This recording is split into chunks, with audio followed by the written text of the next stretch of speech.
Uzmanību, Maisbergs. Ar šādu brīdinājumu Latvijā tiek rīkota sociālā kampaņa, kuras ietvaros ik viens tiek aicināts samazināt un šķirot atkritumus, lai aiztaupītu visiem veselu kalnu ar nepatikšanām jeb atkritumiem.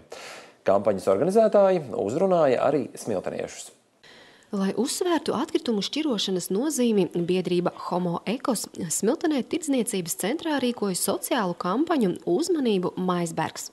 Šī ir jau 5. biedrības rīkotā kampaņa, lai pievērstu sabiedrības uzmanību jautājumam, vai Latvija ir zaļākā valsts pasaulē.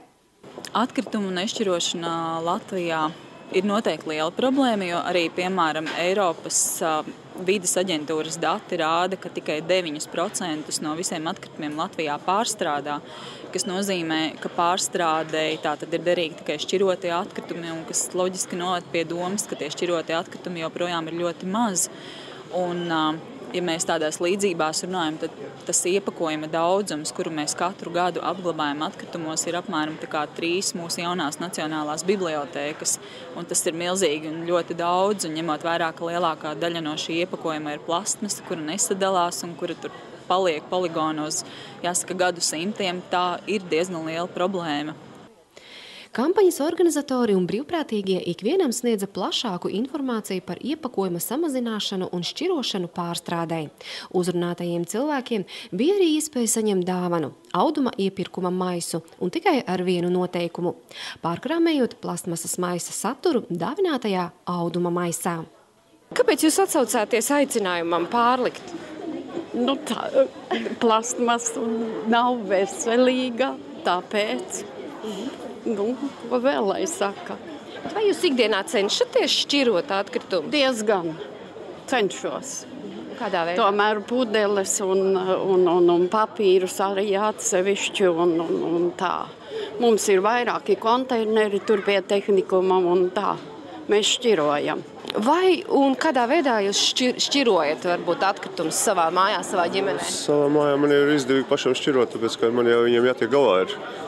Mums gan ir nosaucts līgums un 2 reizes gadā tādas atkritumus, ko nevar nekur utilizēt, tos mēs atdodam pārstrādē savāc.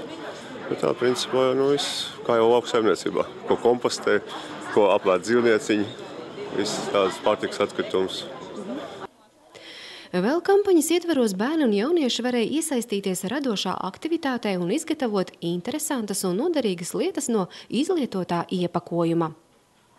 Ko tu plāno tagad gatavot? Kas tas būs? Tas būs tāds kā bruņurupucis no pudeles tiem apakšiņām un izkrāsots bruņurupucis tāds.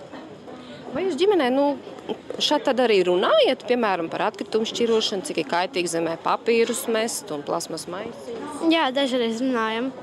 Un arī brālim mācām, lai viņš tā kā nemētās zemē plasmasas, tur pudeles un tādas lietas. Un lai viņš tā kā zaļāks, teiksim, tā un tā. Kāpēc tavuprāt to nevar darīt? Jo tas piegrūž zemi un tas arī zemē nav veselīgi. Kā liecina Vides aizsardzības un reģionālās attīstības ministrijas dati, Latvijā viens iedzīvotājs gada laikā izlieto vidēji 140 maisiņus, kuri netiek otrais pārstrādāti. Biedrības projektu vadītāji atzīst, ka uzrunāto cilvēku, tostarp arī smilteniešu domas par atkritumu šķirošanu ir dažādas. Domas ir ļoti dažādas. Ir daži cilvēki, kuri to dara. Ir daži cilvēki, kuri saka, ka viņi to labprāt darītu vairāk, ja vien būtu, piemēram, šo šķirošanas laukumu vairāk. Ir daži cilvēki, kuri saka, ka viņu dzīvokļi ir tik mazi, ka viņiem nav vietas, kur vairāk izvietot šos šķirošanas konteinerus.